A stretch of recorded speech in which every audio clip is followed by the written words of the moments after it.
Hello, welcome to Raymond Castile's Basement of Horror. Today we're going to look at the Marx monsters.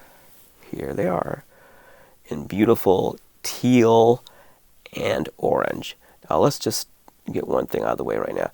Everyone calls these things teal, and yes, of course, okay, technically it's teal, but give me a break, it's blue. Why don't we just say blue and orange? This is blue, obviously.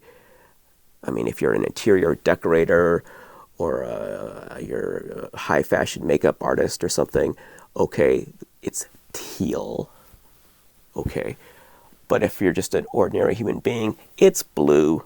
Why don't we just say blue and orange? Make it simple. Technically, it's teal, a kind of blue-green, but come on, it's blue. They're blue and orange. Okay, but we have to say teal, because that's technically correct. It's teal. But why don't we put such a fine point on the orange ones? I mean, I don't know exactly what shade of orange that is. Is that popsicle orange? It's not pumpkin orange. I don't know. Valencia orange? I'm not sure. But people just call the orange ones orange, but the blue ones have to be teal. You have to specify teal, which is a blue-green kind of a color. Does that look green to you? It's blue, come on. Whatever, okay. All right. Anyway, these are the Marx PVC monster figurines. And you can perhaps hear in my voice, I'm kind of stuffy this week. I've got some congestion. I guess it's a cold, I don't know. I've had it a few days. It hasn't really erupted into a full-blown near-death experience yet, but it's kind of lingering there. So that's why I sound kind of... But I always sound like that, so it's nothing new. So you're used to it by now. Okay, so, over the course of the season, which is drawing to a close very soon, over the course of this season, we've talked about some staples of monster collecting, stuff that's not terribly expensive, not that hard to find. So if you're looking to build a vintage monster collection and you wanted to get some 60s stuff, which is traditionally harder to find than the 70s and 80s, although that's changing.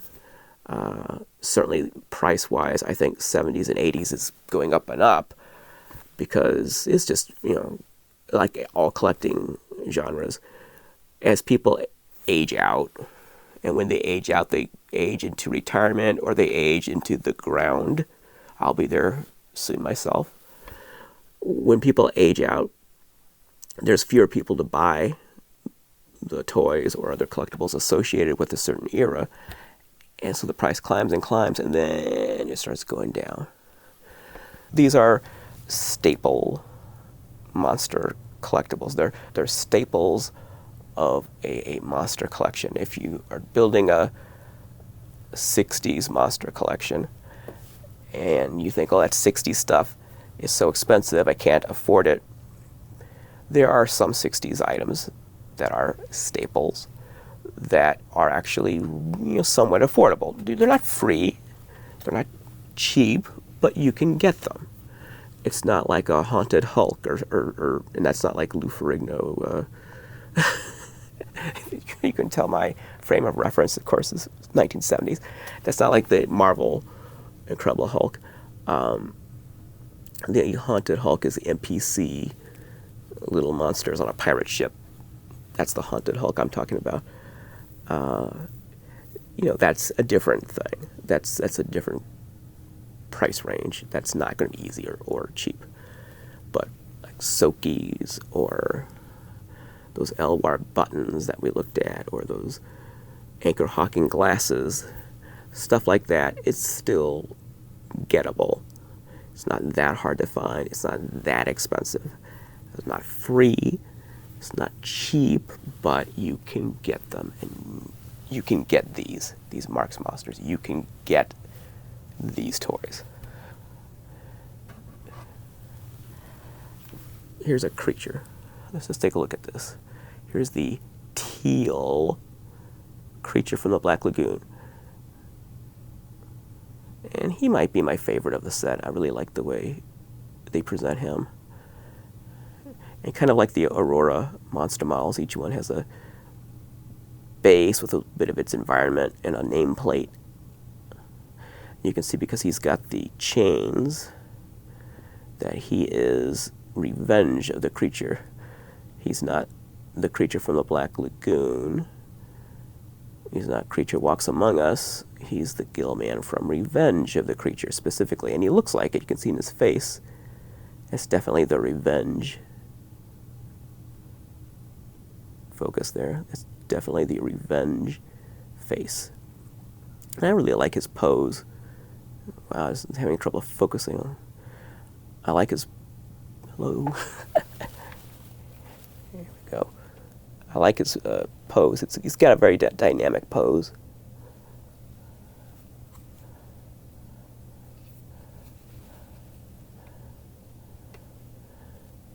Kind of leaning forward like that.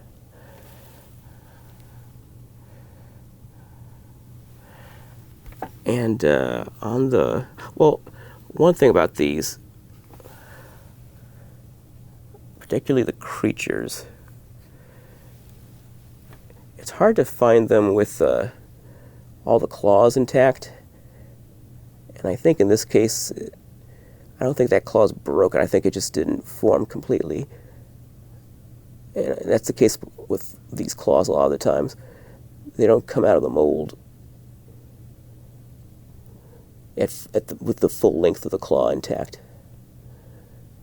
And in creatures particularly difficult to find with long, complete claws. They either break off or the plastic in the mold didn't get all the way to the tip. Now, on the bottom of each of these, some of these have prices. I can't tell what this has a price on it or not. On the bottom, there are 2 circles on all of these. Each one of them has 2 circles.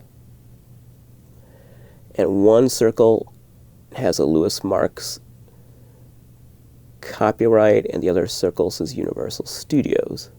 So these are licensed by Universal Studios. And they were made originally in 1963. And I don't know if you can see it on the camera's picking it up or not. Just take my word for it. The teal ones say 1963. The orange ones typically don't have a date.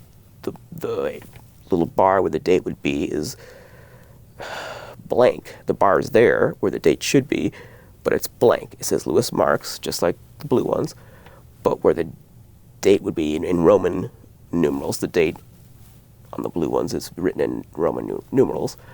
On the orange ones, it's just a blank bar. Although there's an exception that I will show you. Where's my exception? Okay, right here. Here is an orange one. Is this the exceptional one? Or as Egghead would say, the exceptional one. Yeah, so this one, maybe I'm jumping ahead a little bit here. This orange one has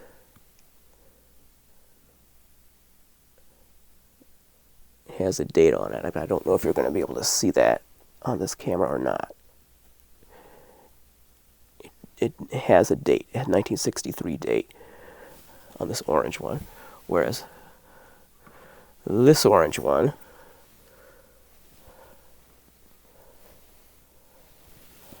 does not have the date.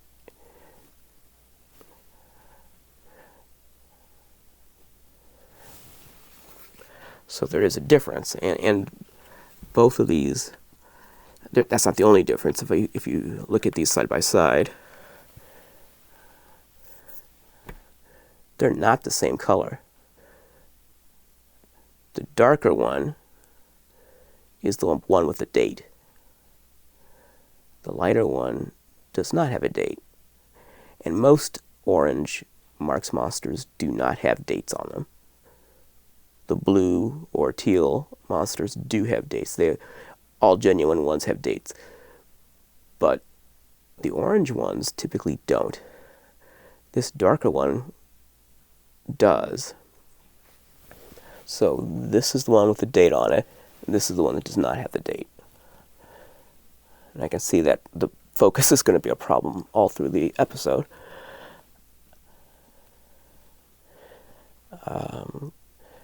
And you can see it's a different color orange. This is a darker orange, a darker, duller orange.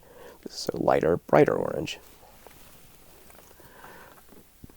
But I think they're both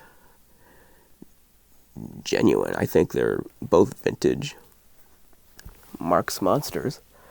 I don't think one's fake or more recent. And here, don't want to mess up my model there. Here's the same situation with the Frankenstein. You can see a darker, duller looking Frankenstein and a brighter Frankenstein. And I believe both of these are vintage. I've had them both at least 20 years. So they both came before the tidal wave of repops in more recent years.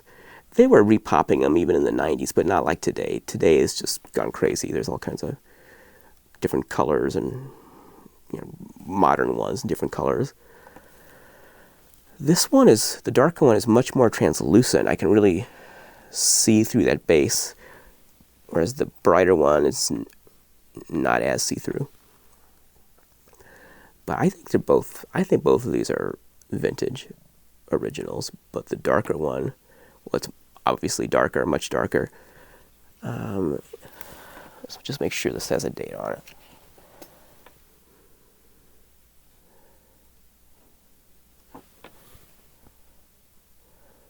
Well, it's hard to tell. I don't think it does. No, it does not have a date. That darker one does not have a date. That creature did. This does. So they don't have. Neither of these have dates. So the darker one doesn't have a date on it either. But it's obviously much darker. It's a completely different texture, but it feels vintage. The plastic, you can just tell the weight, the texture, the feel. They're both old. They're not. There's no significant difference in the era. Like this is in 21st century, and this is 60s. I think they're both old. So my theory that the darker ones have dates, it doesn't hold up because this one does not have a date.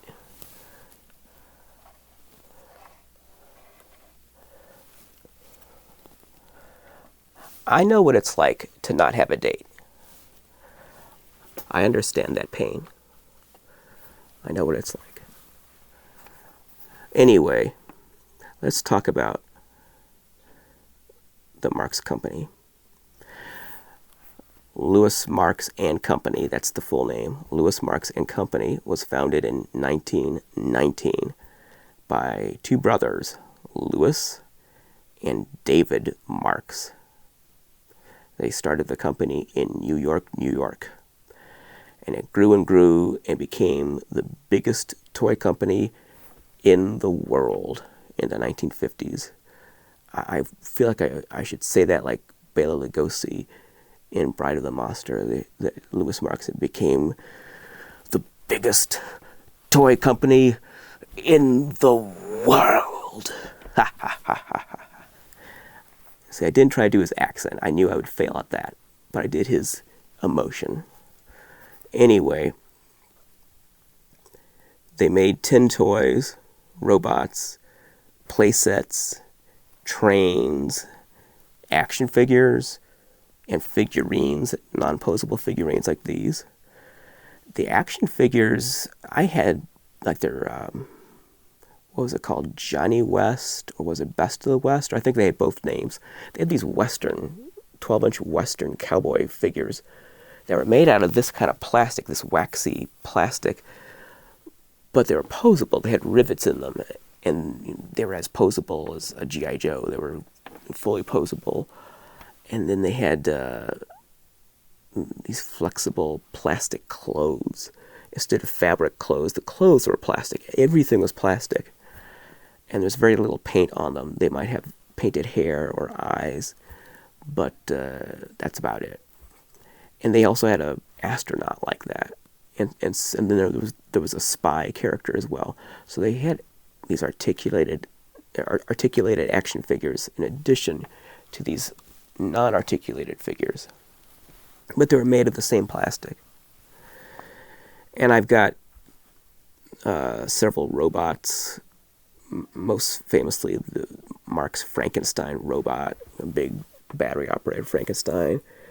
They did a whole bunch of all kinds of robots and battery-operated toys and vehicles and wind-up toys made of tin, aluminum, these metal wind-up and battery-operated robotic, mechanical automata toys.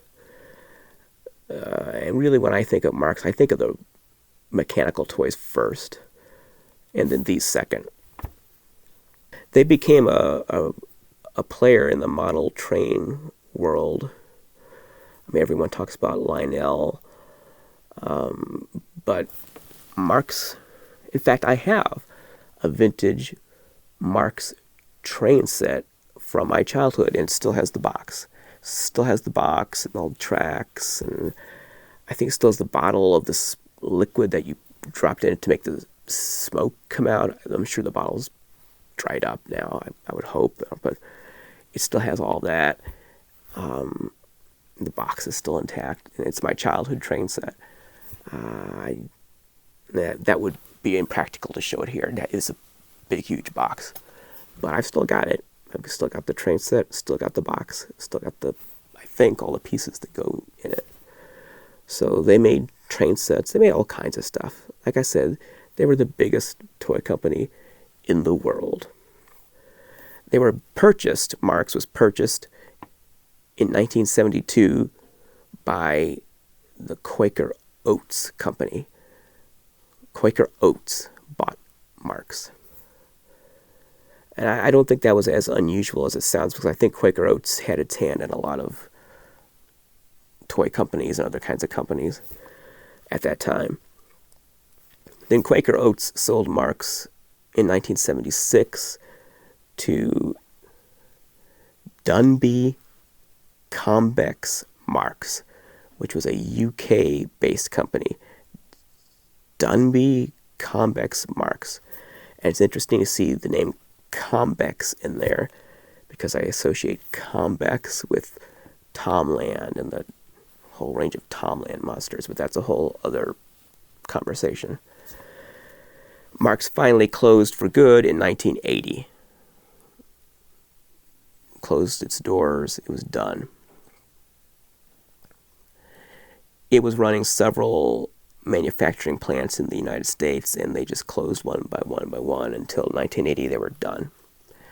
And those molds were sold off, and there's different stories about where the molds went, but at least some of them ended up in Mexico and are still there, because there are companies popping out these monsters and other Marx toys, and they tend to come from Mexico.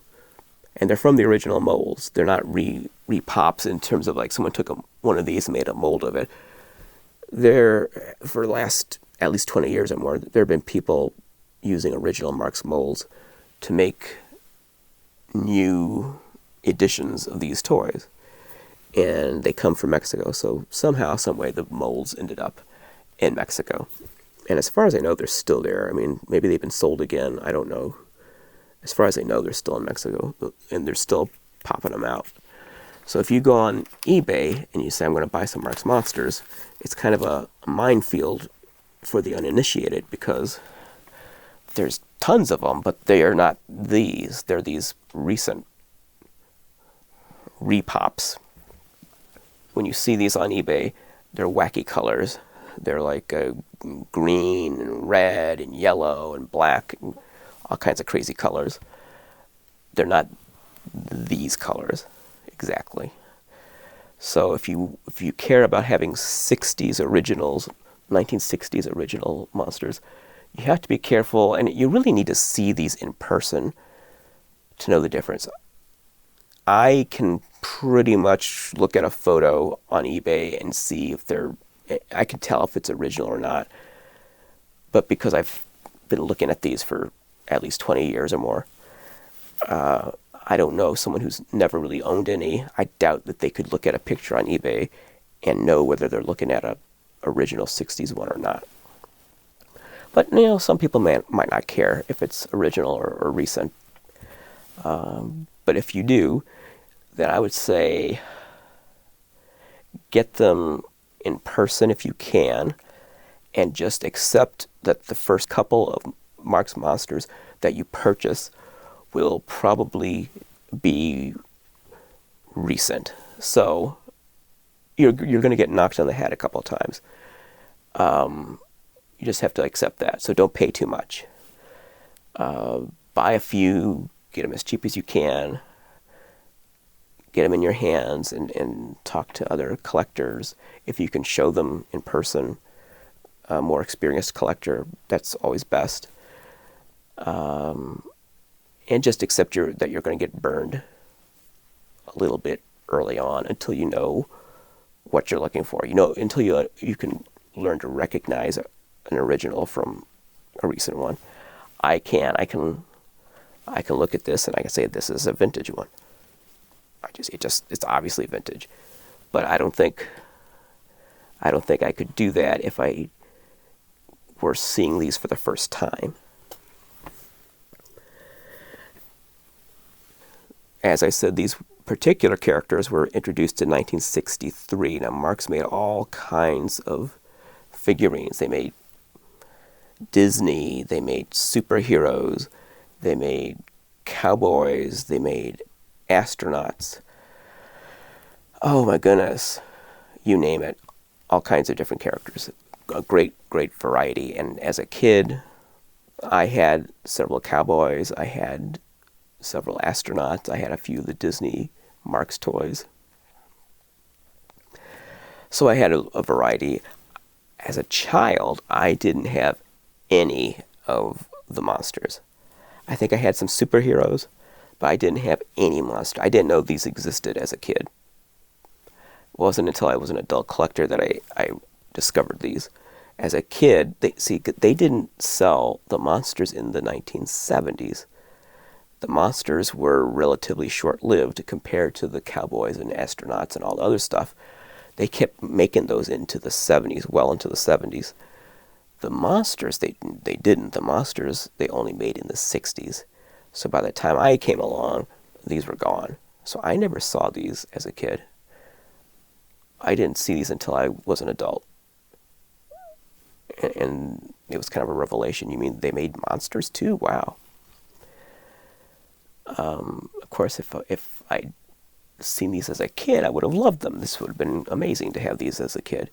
But no, they were before my time.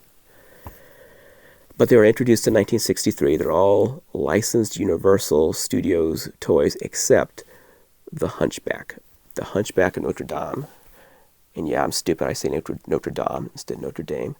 The Hunchback of Notre Dame is the only unlicensed one. So he does not have a universal copyright. Let's look at him. It's much easier to see the details on the blue ones than on the orange ones. It's very difficult, even to the naked eye, it's very difficult to see the detail on the orange ones. But the blue color makes the detail stand out. You can see he's got a price on him.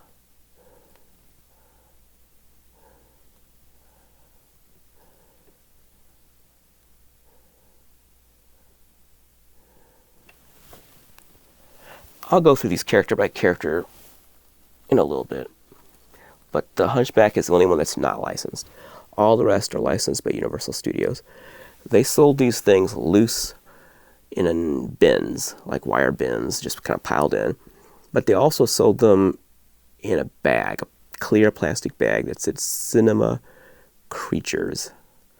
It had one side printed, it said Cinema Creatures, and then it had illustrations of these monsters. And they were orange and teal on the illustrations. They had 3 orange and 3 teal.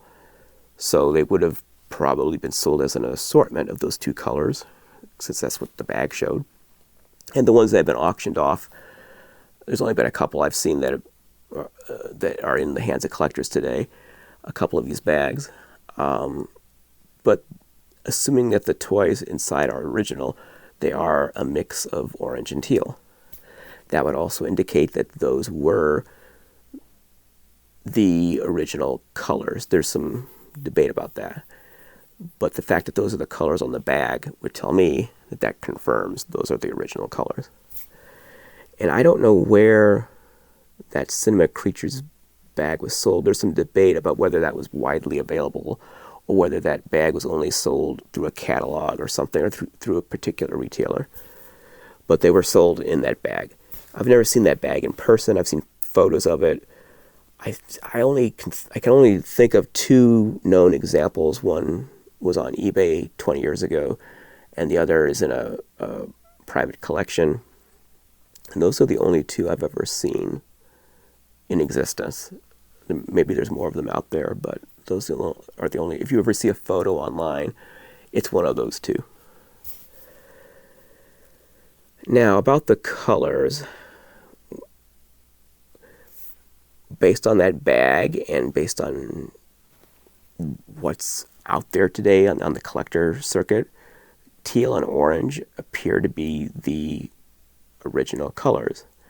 Now, there's some variation, as we've seen right here. There's some orange ones that are a little different. Some are brighter orange, some are more translucent, some are duller or darker orange. There's also variations in the blue. Some are bluer than others. Some are kind of a bright blue, others are darker blue. Some are more this, teal, greenish blue. Others are more a pure blue.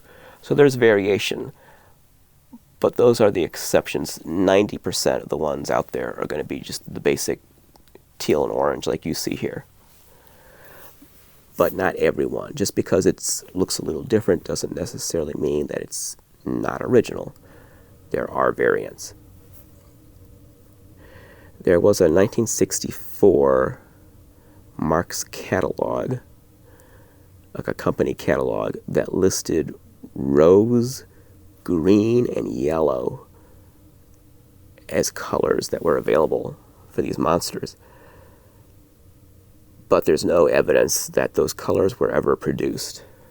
There's some anecdotal evidence, stories about people who say they remember some other colors, like maybe those colors or something similar from the 60s, but there's nothing for sure that you can hold up and point to, like an example that's verified as being vintage, that proves that the rose, green, and yellow were made. But there's a lot of debate. I mean, over the years, I've seen people present oddball colors and say, this is a 60s original, or I had this ever since I was a kid, or whatever. And then people go back and forth on it, and it's just, I don't think anything is really confirmed. The collectors have this argument. Every few years, it seems like it comes up, debating about whether there are other colors. And then they go back and forth, and at the end of the argument, debate, discussion, it always comes back to the same thing, that the only colors that you can verify for sure are teal and orange, blue and orange. But I'm sure collectors will continue to debate until there's some kind of definitive proof, like maybe a unopened shipping box or something that has different colors in it, or an unimpeachable collector who maybe has a photo of him or her in the 60s as a kid holding up a different color Marx monster, and they still have it today.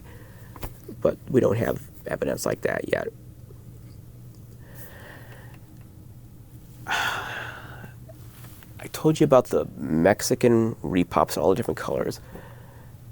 There was a licensed revival of these monsters. Besides those Mexican ones, there was a Universal Studios licensed revival of the Marx monsters in 1990. Uncle Milton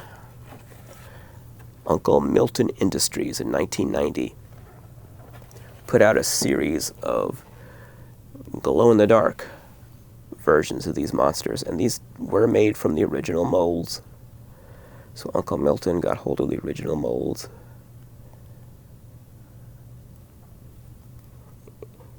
And they put out glow-in-the-dark versions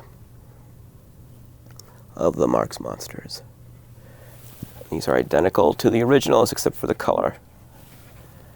You can see the illustration showing all the different characters.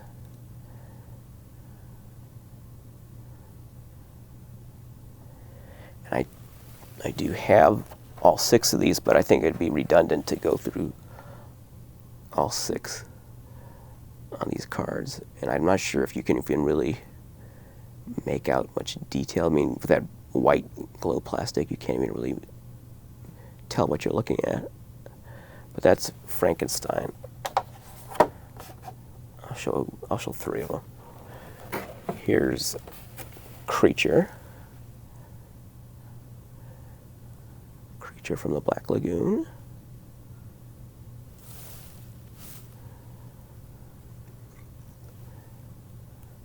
And you can see there's a lot of, maybe you can't see it, there's a lot more flash on these. And by flash, I mean excess plastic. Like around the fingers, excess plastic. Here's the Phantom of the Opera.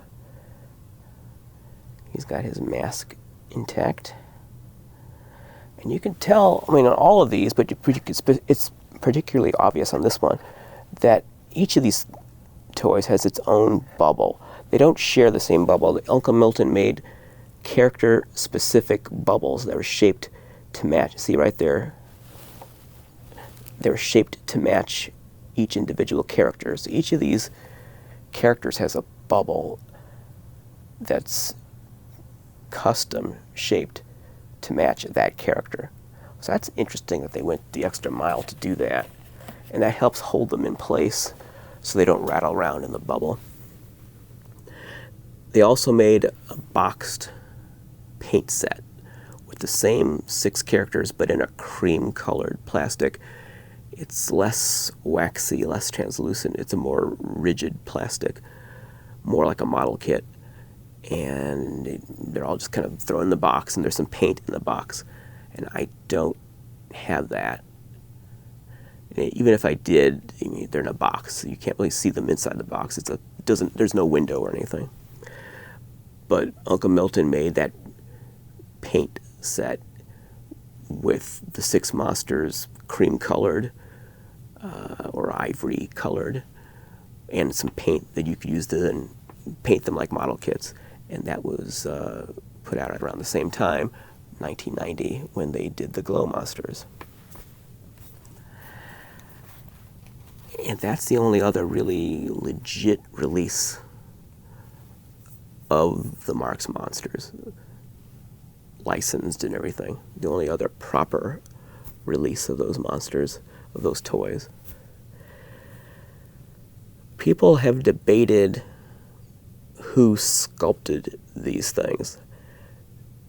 In the magazine, Playset magazine, the publication Playset magazine, which is considered a very credible magazine for Marx collecting. There was an article that credited Bill Lemon as the sculptor of the Marx monsters. And even without that magazine article, collectors have long assumed that Bill Lemon sculpted these toys. Bill Lemon was a very well-known, prolific toy designer. He sculpted other figurines for Marx. He sculpted other things, other characters, non-monster characters, for Marx during the same era. He also sculpted most of the Aurora monster models. I'm guessing he sculpted non-monster stuff for Aurora, but I know particularly that he sculpted several of the iconic 60s monster models for Aurora, both the original larger size monster models and the monster scenes, the smaller ones. Bill Lemon did work on both of those large and small Aurora monster sets. And he sculpted for Mego in the 70s.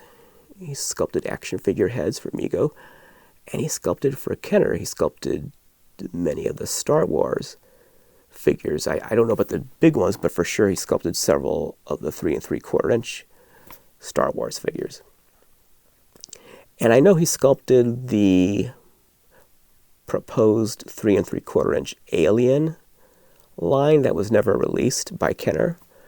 I don't know if he worked on the big Alien. I'm not sure about that, but he definitely sculpted the aborted 3 3/4 inch Kenner Alien line, that the canceled 3 3/4 inch line. So he was quite an important figure in 60s, 70s toy history, and sculpted a lot of important, influential, popular stuff. And the fact that he did those monsters for Aurora around the same time he was working for Marx, sculpting these kinds of toys, would lead one to think, of course he must have been the one to sculpt these monsters, right? But apparently in the 90s there was an interview with Bill Lemon in which he was asked about these monsters and he denied sculpting them. He said he did not sculpt them. And I've been trying to nail down the source of that quote. I thought it was in Modeler's Resource magazine, but the only Aurora article I found in the 90s in that magazine was an interview with someone else from Aurora. There was definitely a big Aurora article talking about the history of the company, but it wasn't Bill Lemon. It was some other person whose name I don't remember at the moment, another important figure with Aurora, but not Bill Lemon. So I don't know what issue, I don't know if that's correct, that the interview was in that magazine, or if that's a mistake people are making, or if someone out there could tell me exactly where is that interview with Bill Lemon, where he denies sculpting these. Can anyone out there put their hands on it and say it was this magazine, this issue of this magazine on this page, and nail down for sure where did he say that? Because I can't find it online. But apparently he did deny sculpting these. I think maybe he didn't remember sculpting them, or he had some reason to deny sculpting them, but until it's proven otherwise, I tend to think Bill Lemon did, in fact, sculpt these. Sometimes artists are not the best source of information about their careers.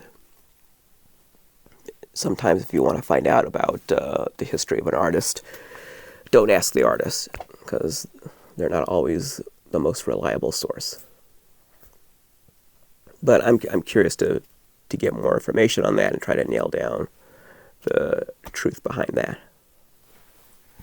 So now let's look at these different characters one by one, and let's talk about them. And I can hear my voice getting worse and worse as this episode continues. Hopefully you can still understand what I'm saying.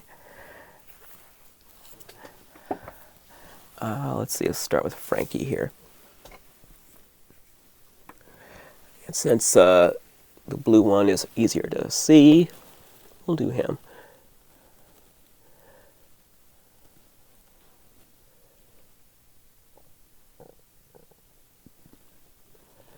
So that's a very iconic looking pose for Frankenstein.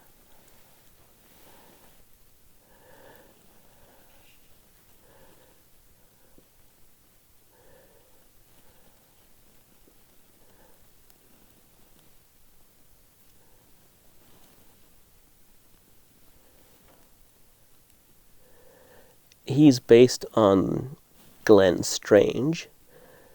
And that's interesting. He's not the Karloff Frankenstein. But in the 60s, Glenn Strange really was the iconic Frankenstein. Well, I mean, some people will challenge that. I would say Glenn Strange was the iconic Frankenstein of the 60s. Well, let's put it this way. If he wasn't the iconic 60s Frank, then he was on a par with Karloff.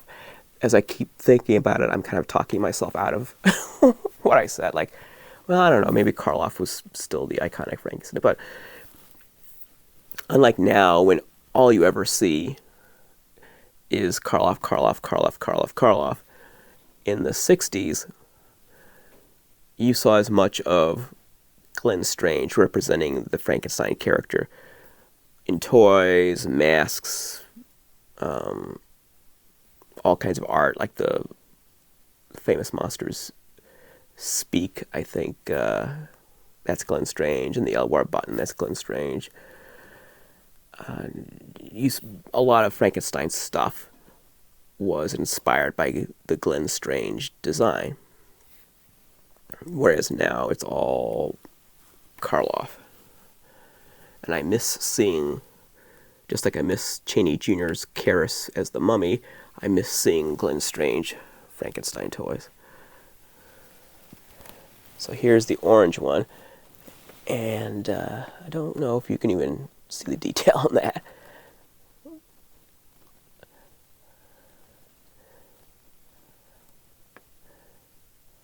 I like orange because it's the color of Halloween, so it's nice to have them in orange. But boy, if you actually want to make out the details in the toy, you're not going to get that out with the orange one. You really need the blue ones for that. Here's the darker Frankenstein.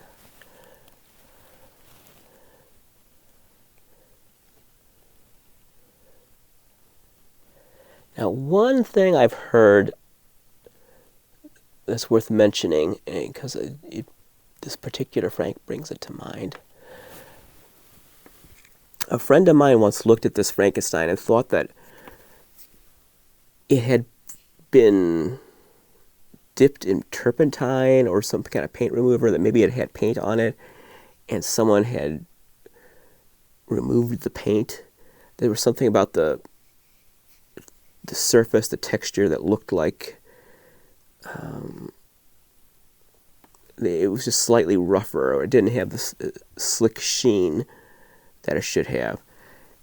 And I don't know. And I've seen people online talking about other Marx figures having the paint, maybe some kid painted to them, then someone removed the paint, and how that might have changed the texture of the plastic. So I mean, that's a theory. I don't think that's what's going on here.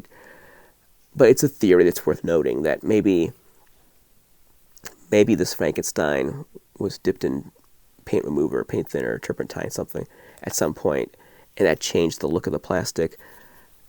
I think that's, just as I look at it, I think that's a reach. I don't think this was dipped in anything. I think it's just a different kind of plastic, and it's just the way it has a different texture, a different look. I think it's just a different plastic, that's all. I don't think it's because it was dipped in anything. And the bottom of it is absolutely smooth. So, but there is like a difference in the texture everywhere else, it has a texture, whereas this is more slick. I mean, it has a texture too, but it's different. It's different. It's a different texture. It's a very tactile thing that you just don't understand if you're not touching it. I think it's just different plastic. I don't think this was dipped in anything. I think it's just a different plastic. I had a camera malfunction and lost the rest of the show on this camera. So I'm going to reshoot just this camera. So from here on out, the editing is going to be a little jumpy because I'm not reshooting the close-ups. So I'm going to go back over each of these and introduce them. But you'll notice when it cuts to the other camera, maybe what I'm saying doesn't quite match. Like maybe I started to say something and then cuts to something different, but I can't reshoot the whole thing. So I'm going to just start. We went over Frankenstein. I think we got all of that pretty much. I was talking about the difference in texture, about how this darker one I don't think was dipped in any turpentine or anything. I think it's just a different kind of plastic than the brighter orange. I think they're made of different PVC mixtures, but I think they're both vintage, they're both original, but they're different kind of plastic. So I think we talked about Frankie. He's a Glenn Strange Frankenstein. And then let's talk about the Hunchback. He's not called Quasimodo on the little nameplate. He's called Hunchback. And this Hunchback is, I believe, the Anthony Quinn version of the character. That would have been the most recent movie about the Hunchback of Notre Dame. James Cagney's Man of a Thousand Faces would have also been a fairly recent film, and as we'll see, I think the Phantom is probably based on the James Cagney version. But I think this Hunchback, just from the look of the thing, it's obviously, if it's anybody, it's Anthony Quinn. And it's interesting that this is the only one in the set that's not licensed by Universal. It doesn't have a Universal Studios copyright mark on the bottom. That circle is just blank on the bottom. So let's take a closer look at the Hunchback. There's the Hunchback. This appears to be based on the Anthony Quinn Hunchback. That would have been the most recent Hunchback movie when this was made. The Anthony Quinn Hunchback. I think the face is obviously, if it's anybody, it's Anthony Quinn. It's not James Cagney, I can tell you that. And he doesn't really have much of a hunch there. It's not an extreme hunch. And the fact that he's not more exaggerated also tells me it's probably Anthony Quinn. Because if it were supposed to be Lawton or Chaney, then I think it would have more exaggerated features, a bigger hump.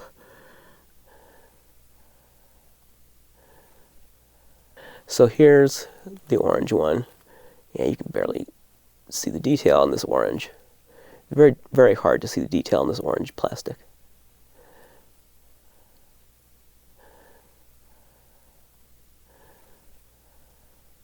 Well, that's a nice shot, isn't it?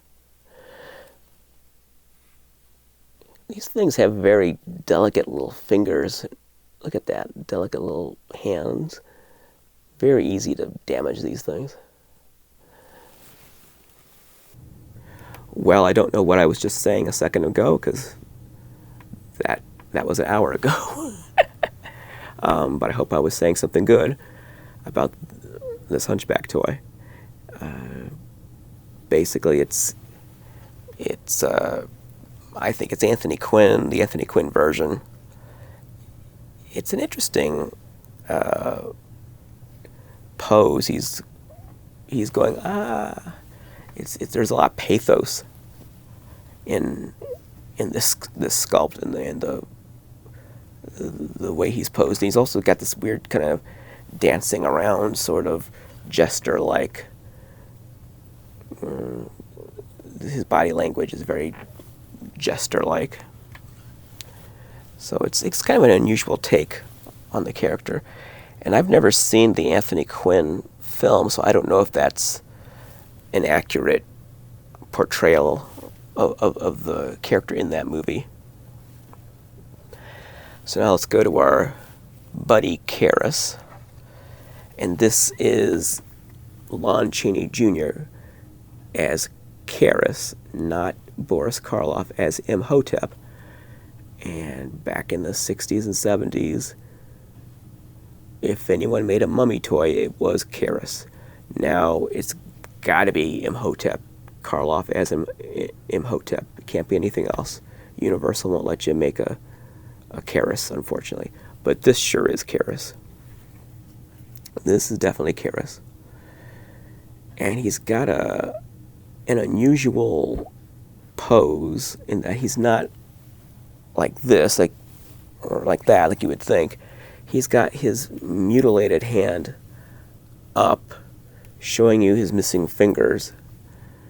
And as I think I pointed out in the close-up, which we'll see in a second, there's a lot of weird little gory details, like the scalp is coming apart, and it's an kind of an atypical interpretation of Karras.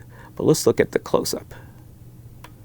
Lon Chaney Jr. as Karras. It's not Karloff as Imhotep. It's Chaney's Karras.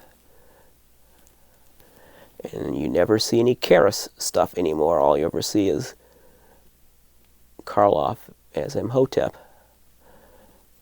This is Chaney Jr. as the mummy. And it's interesting that they made that mutilated hand, because you don't usually see that. The mummy usually has his hand across his chest here. And I don't know if there's any scene in the movies where you get a good look at that hand and see that it's missing its fingers. So he's got one good hand that he uses to grope and strangle people. Lots of amazing detail in those bandages. It's a beautiful sculpt.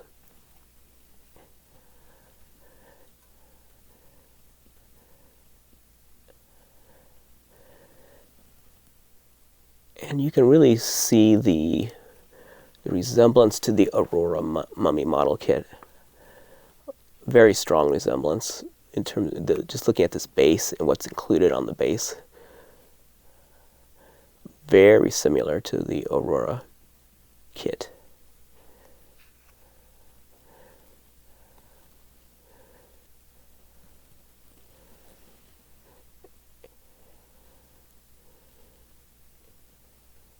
Look at the detail in the back of that hand.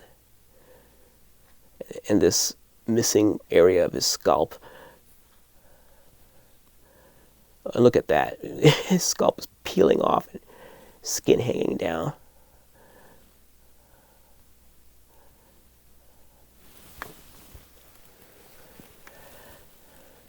Here's the orange one. And I'm showing these orange ones really just for completeness, because you really can't make out any detail on camera, I don't think. Maybe when I'm editing, I guess I'll see how much detail you can make out, but I don't think you can see a whole lot of detail because of the color. Just this orange color swallows up the detail unless it's lit at just the right angle to cast shadows. You really can't make out a lot of detail. Even to the naked eye, you can't really see a lot of detail with these orange ones. It's fun. Maybe if as a kid I might prefer the orange one because it's Halloweeny, it's orange, it's bright. As an adult trying to appreciate the detail of the sculpt, for sure, I want to look at the blue one before the orange one. As I think I was just saying an hour ago, it's interesting that he has these weird little details like that messed up hand with no fingers and the areas of his scalp that are peeling off. It's kind of graphic, considering the kind of toy this is, and also even his left hand has little chunks of skin missing. So it's kind of a graphic sculpt, showing you details that were not in the Universal movie. At least they weren't emphasized on screen. The makeup, Chaney Jr., he did have a fingerless hand. He had a rubber glove he was wearing that, so he didn't have any fingers, but he never showed it on screen. It was always tucked to his chest like that. And as I think I was saying, the base sure looks like the Aurora model kit. I mean, just the details that were emphasized on the base. It's very Aurora-like, which I think leads, it lends credence to the idea that Bill Lemon did in fact sculpt these. Why he would say he didn't, I don't know, but sure seems like he did, didn't it? I mean, these are so Aurora-like. Well, anyway, that's the Mummy. Once again, there's going to be some disconnect between what I'm saying on this camera and what I'm saying in the close-up, because I have to redo this part. Okay, here's the Phantom. The Phantom of the Opera. And you could argue whether this is based on the James Cagney Man of a Thousand Faces Phantom, or whether it's based on Lon Chaney Sr. It's probably James Cagney, but I think the sculpt kind of has it both ways. I think it's got a lot of Chaney in it. I think it's kind of a hybrid Chaney and James Cagney. I don't think it's all one or the other. It looks a lot like the Aurora model kit. In fact, I think of all of these, this is the most Aurora-esque sculpt of them all. This really, really looks like the Aurora kit in many ways. Well, so let's see the close-up. So there's his face. Very reminiscent of the Aurora model kit, for sure. Is that Cagney or is that Chaney? What do you think? I think it's a bit of a mix. I think it's mostly Cagney, but it's a little Lon Chaney as well. It's both. I think it's somewhere halfway between the two. But most people would just say it's the James Cagney Phantom. And it's almost a Lone Ranger kind of a mask, or a Robin mask. It's not really something that would hide his face. And I can just see, just as a practical consideration, why that might have been impractical to try to sculpt a larger mask and have him hold it. Because, something that would cover that face just wouldn't look very good in his hand. And most of the ones you find don't have that mask. It's broken off. It's just very fragile. It breaks off very easily. Lots of great detail. His cape isn't very big, but no, here again, that is right out of the Aurora kit. The Aurora Phantom, that little collar or little hood or whatever that is hanging down, that's straight out of the Aurora kit. So Bill Lemon can deny sculpting these all he wants. I mean, he's dead now. He he doesn't have anything to say about it now. But back in the 90s, he said, no, that wasn't me. But look at this. The pose, the legs, the style of the legs, just everything about it is so on the money with the Aurora kit. It's hard to believe Lemon didn't sculpt that. Now let's look at the orange one. And now you can't really see it very well. But there it is. It's a fun color. It's more fun than the teal. But, boy, you can't see very much detail.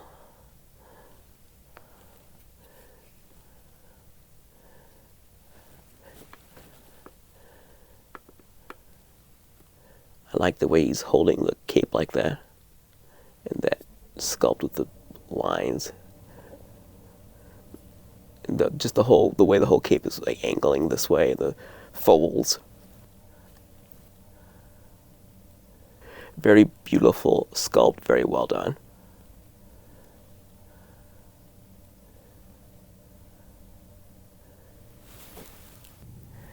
As I noted in the close-up, the mask is very fragile. Most of the ones you find will have this mask missing or damaged. So both of these have their mask, and I think I've got a third one. I think I have another orange one that also has the mask. I wouldn't buy one that didn't have the mask. For me, it's got to have the mask. But be aware that a lot of the ones you see are going to be missing the mask because it's just so fragile and breaks off so easily. And you can decide whether you think this is James Cagney or Lon Chaney Sr. I think it's got elements of both. I think it's a little bit Chaney and a little bit Cagney. But of course, the Cagney version would have been the most recent one. There was the Chaney version in the 20s, and then there was the Claude Rains version in the 40s, and then the James Cagney version, I forgot what year that was. I think that was late 50s, Man of a Thousand Faces, I think so. So that would have been the most recent version.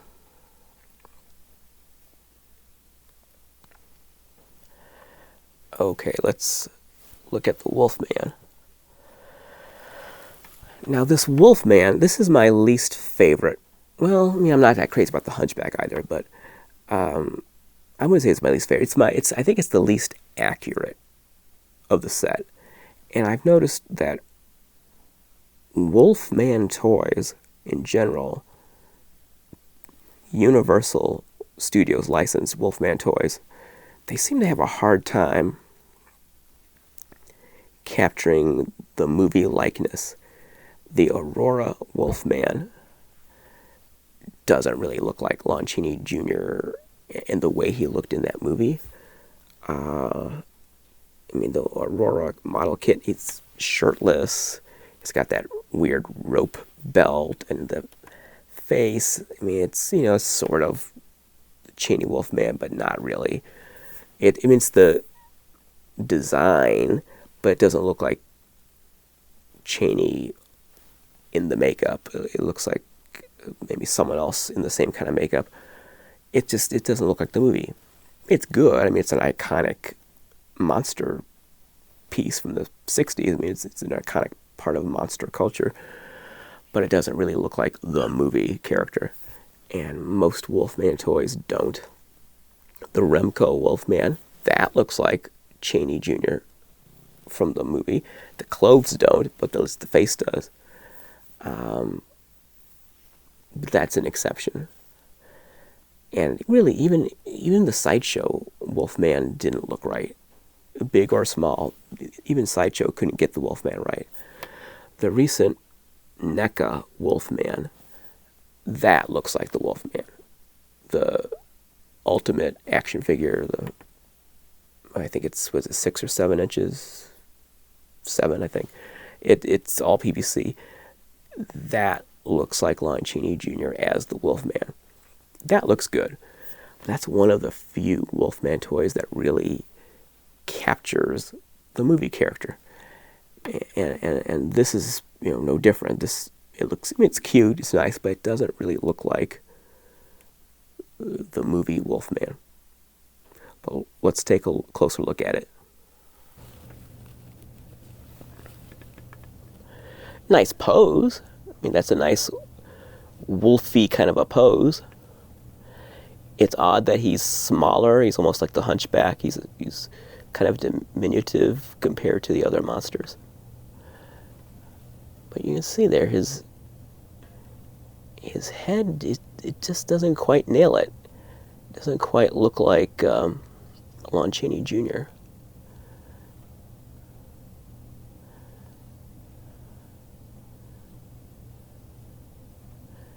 Yeah, look at the shape of that head. It's just not quite there. And he doesn't have claws like you would think, like longer fingers with claws.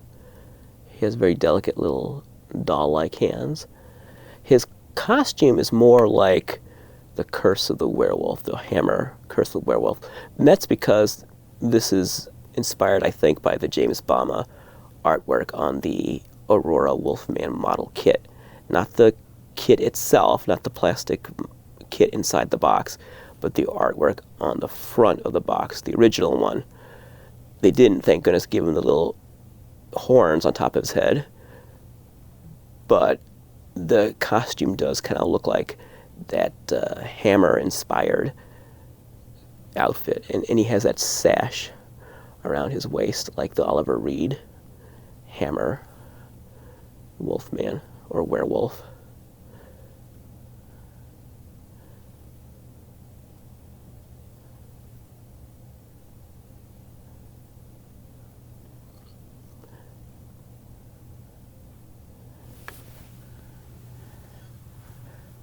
See the little Loch Ness monster sticking its head up?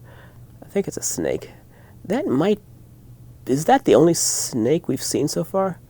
Because unlike the Aurora kits, which have all the spiders and snakes and lizards and everything, you don't really see that with these. The bases do have that Aurora kind of inspiration, but they don't have critters on them. And here's the orange one.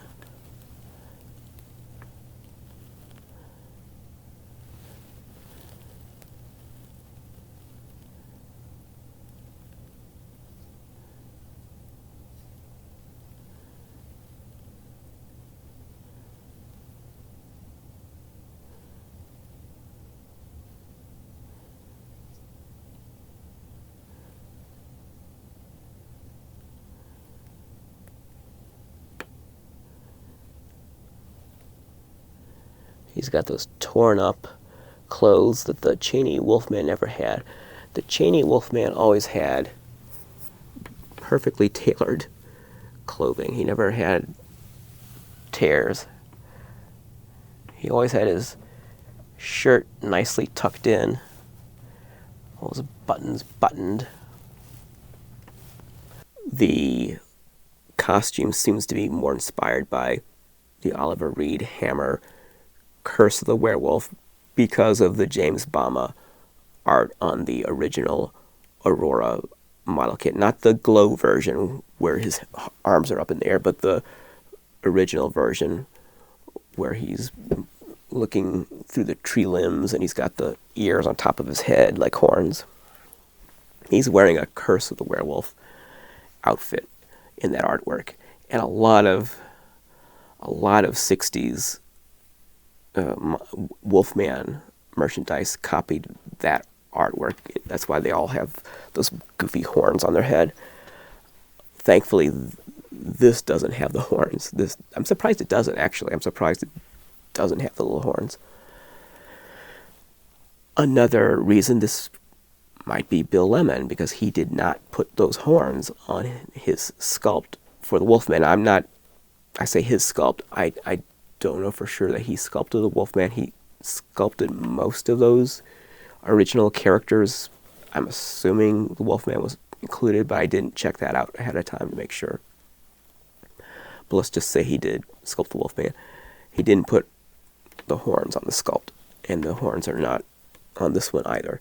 And almost everyone in the 60s that made a Wolfman toy gave him little horns because they were copying the Aurora James Bond art. So that's the Wolfman. And he has a snake. It's odd that they didn't give the mummy a snake. You would think he would have a cobra, because a lot of mummy stuff has a snake incorporated into it somehow. They didn't give the mummy a cobra, but they did give the Wolfman a snake. And I think he's the only Marx monster that has a critter. The Aurora kits, they all have those snakes and spiders and lizards and whatnot crawling around. But not these. They don't have that. The only one that has anything like that is if my eyes are seeing this correctly, this Wolfman has a little snake. A little snake popping its head up there. I wonder why they gave him a snake. Maybe it's because the base just doesn't have very much to it. There's not much there, and they felt like they had to pump it up a little and give it some interest. I wonder why they didn't make more out of this base, why it's so narrow. They could have given him some little weeds or something, make it look a little more interesting. Okay, so here's my favorite. The creature, the Gill Man. And he's my favorite just because he's the most screen accurate. Frankenstein's, pretty screen accurate. Most of them, half of them are pretty screen accurate. But this creature, this is the most screen accurate Revenge of the Creature item I've ever seen. And not many runners in that race, but there's not a lot of Revenge stuff in the first place. But out of what little there is, this is probably my favorite Revenge of the Creature piece. And it really does look like Revenge of the Creature. It's not the creature from the Black Lagoon. It's Revenge of the Creature. But I think I discussed all that in the close-up, so let's go to that. So back to the creature again. This is the Revenge of the Creature Gill Man. And I think this is my favorite. I just feel like they really did a good job. And you don't see the Revenge version of the Gill Man that often. And when you do, it doesn't really capture the movie image. The movie likeness. This does. This really looks like Revenge of the Creature. It's not just the creature or the Gill Man. It's Revenge of the Creature. It's specifically that version. And you can really tell. And the body language, it's that version of the creature. The first movie, the creature doesn't move like that. The second movie, he does. He has that kind of body language.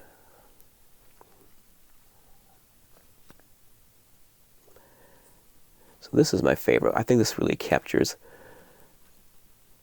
the character.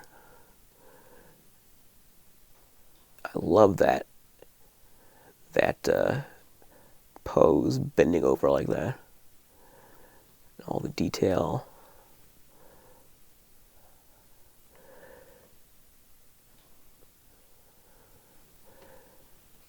The chains. It's really excellent.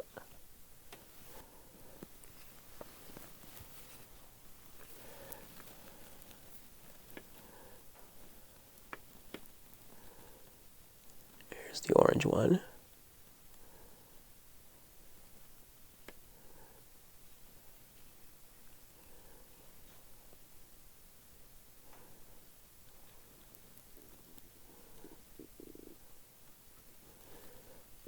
Just incredible detail. Beautiful, beautiful detail. Okay, let's just look at the darker one. different shade of orange. It has the date on it, so it's a little unusual. And you can see the detail better in this plastic. In this darker one, the detail stands out more.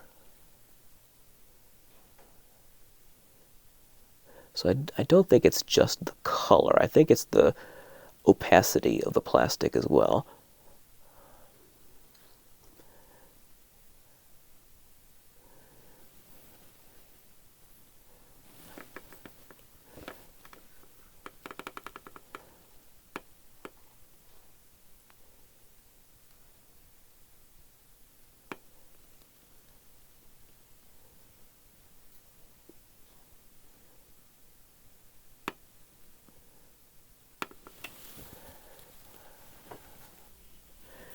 So we have the two different shades of orange, and we already looked at that earlier, but we could look at it again. I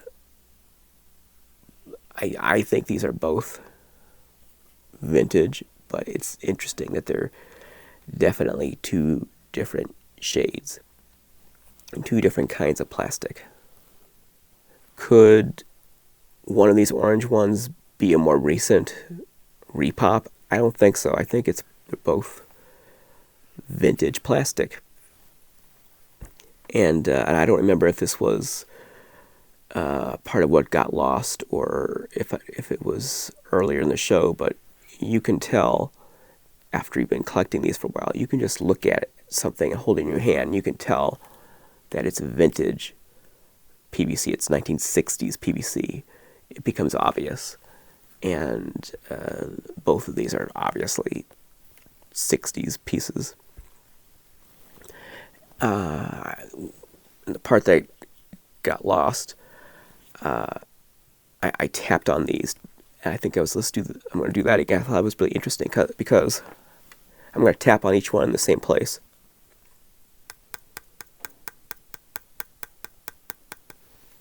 That's the dark one.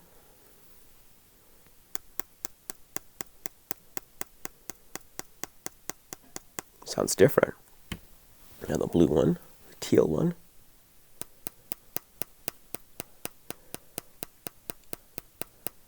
They're all different.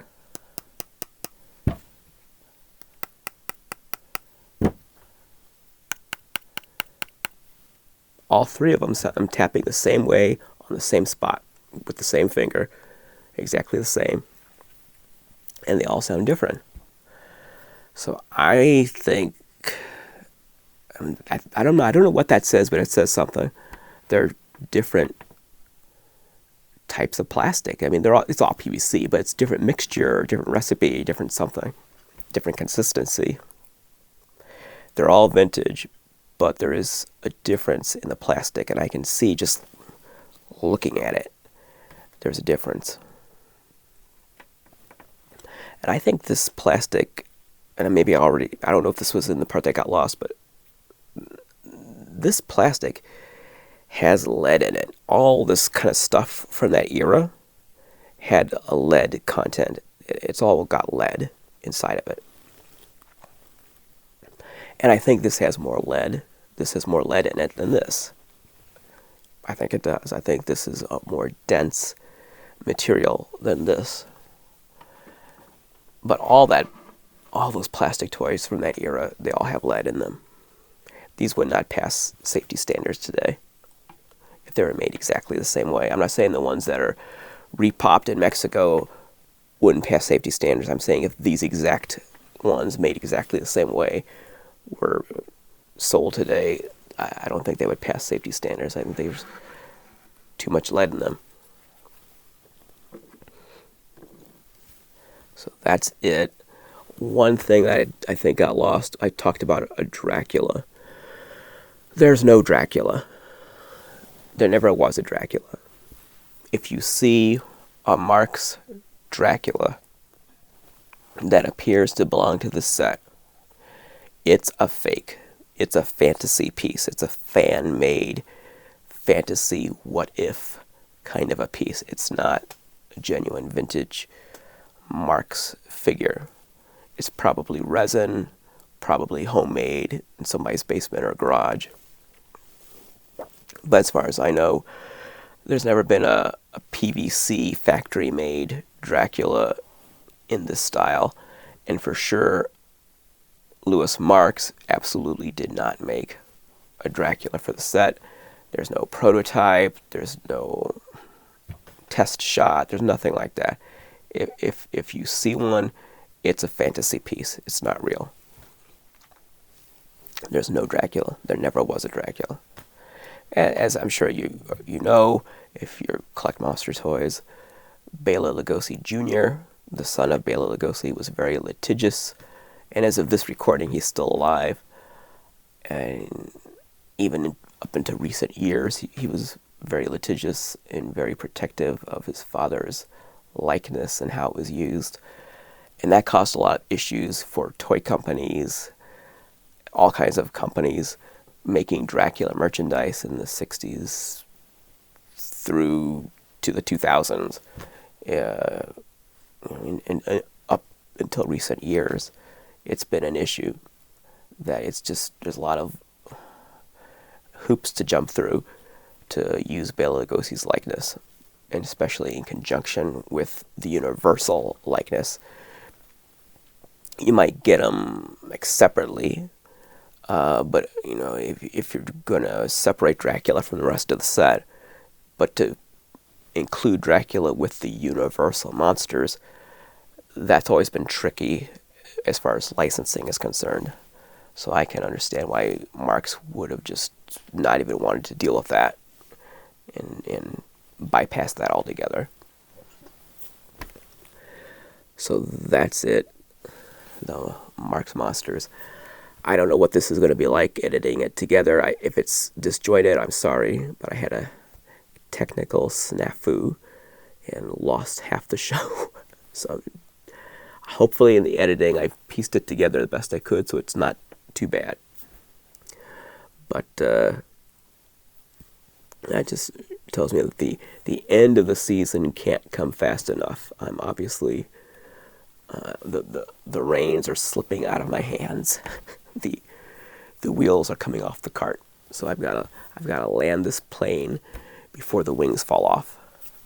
We've got 2 more shows. The Imperial 1986 Universal Monsters. We'll have an episode on those. And then we'll have the exciting season finale. It's going to be so exciting. Not really. The season finale is always kind of low-key and personal. But I facetiously call it the exciting season finale. The action-packed season finale. And I haven't shot it yet. I know what I'm going to do, but I haven't shot it yet. Hopefully it'll be fun. But, you know, it'll have a little more personal angle. So we'll have those 2 shows to look forward to. By now, the Rondo Awards will be over. The voting will be over. I don't know if winners have been announced yet or not, but I'm pretty sure I won't be one of them. But if you voted for me, thank you very much. If you voted for this show, thank you very much for supporting this show. You know, maybe one of these days we'll win a Rondo. Not very likely, but, you know, we can dream. Maybe it'll happen. But I doubt very much it happened this time. But thank you for voting. If you voted for me, thank you very much. I appreciate your support. I think that's enough. Let's call it a day before something else goes wrong, before the ceiling falls on me. Thanks a lot for watching. I hope you enjoyed it, despite some little issues. I hope you enjoyed the program, and I hope you'll enjoy the final 2 programs of the season. Until then, Basement of Horror will return.